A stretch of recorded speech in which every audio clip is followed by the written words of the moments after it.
You're listening to Systemic Error Podcast. The failure was designed. Clear signal of defiance shows Trump attacks are backfiring. Analyst by Ewan Gleadow.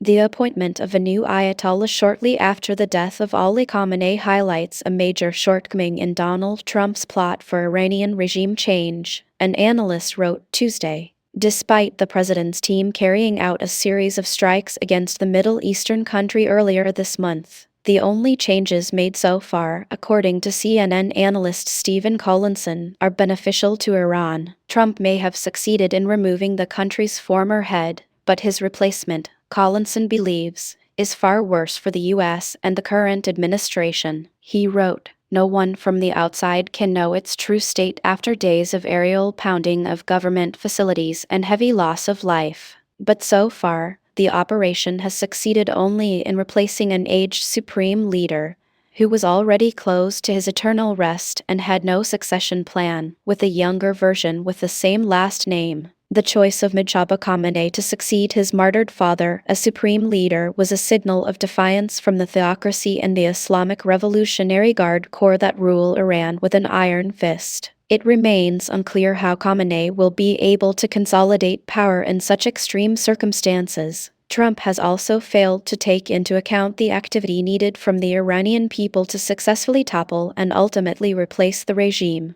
Collinson argued.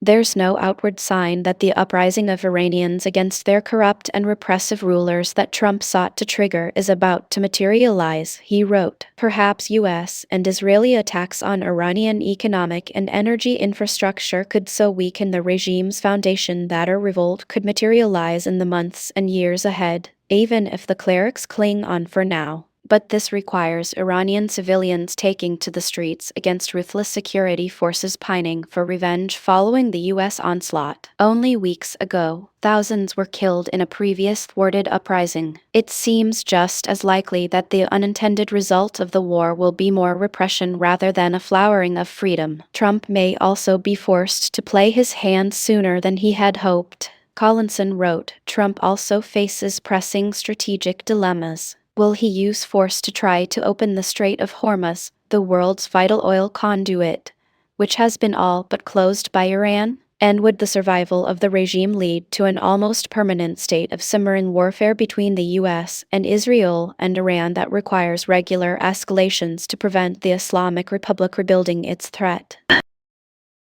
Our analysis: Trump's Iranian gambit, a miscalculated adventure. The recent one that invited Iran following the Teflon throw the stark only the top of the glare and the indulged with radiated range. This development, as noted by CNN analyst Stephen Collinson, not only underscores the short-sightedness of Trump's approach but also highlights a fundamental misreading of the political landscape within Iran. Trump's misguided strategy. The strategy employed by Trump's administration, involving a series of strikes against Iran, appears to be fundamentally flawed. Collinson's analysis suggests that these efforts have paradoxically strengthened Iran's position rather than weakening it. The replacement of Ali Khamenei with a younger version with the same last name is hardly the outcome the U.S. administration had hoped for. This transition signals not just continuity within the Iranian theocracy, but also a potential hardening of its stance against the U.S. A failure to understand Iran's internal dynamics. One of the most critical oversights in Trump's strategy is the failure to appreciate the complexities of Iranian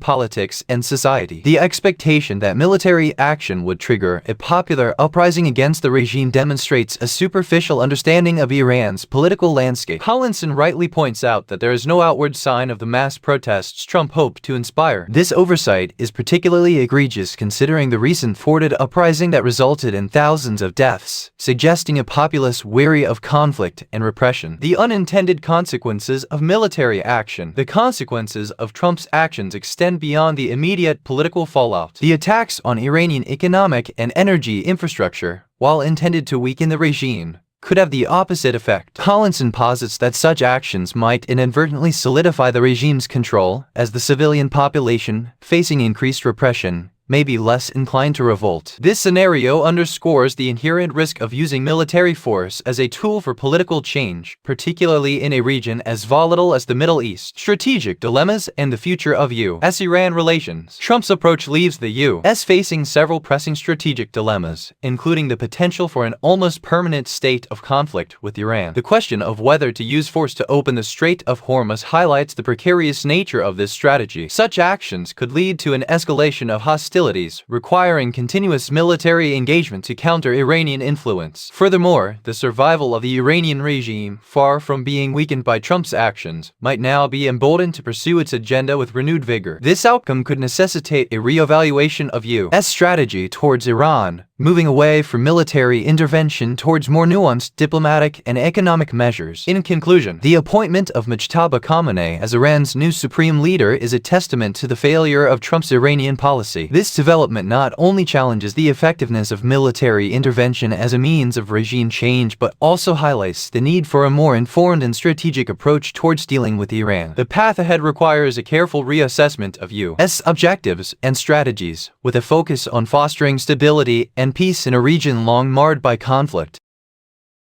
You've been listening to Systemic Error. Thanks to Raw Story for today's article, with the automated voices of Amy and Ryan. Thanks for listening.